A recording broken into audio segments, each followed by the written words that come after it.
Hi, today I'm going to show you just how quickly information can be transferred from a PC to a smartphone using plugins within Keyboard Extension.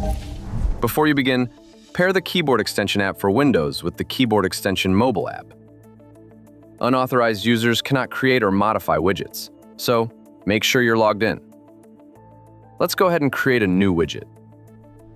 And let's make it a pinned widget, so it isn't tied to any specific app on the PC. We'll explore this feature using the system time as an example.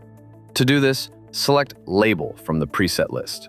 I discussed this category of presets and their purpose in the previous video. Be sure to watch it. Select our label. Choose the Caption tool, then Text. We need to delete the default text so we can use plugins. To do this, use Reset. Now the plugins are available to us. Open the plugin list and go to the Timer section. The first item is an optimized version of the Auto Hotkey plugin specifically for Keyboard Extension, so we recommend using this one. Next, tap Current Date Time.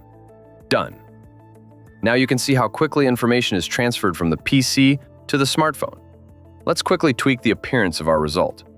Go back to the navigation bar and change the text size, just as we did in previous lessons.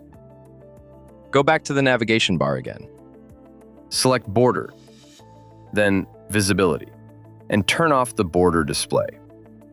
Now you can use this feature in your other widgets to track time as accurately as possible. Check out my other tutorials as well. In them, I cover the rest of the useful features of Keyboard Extension.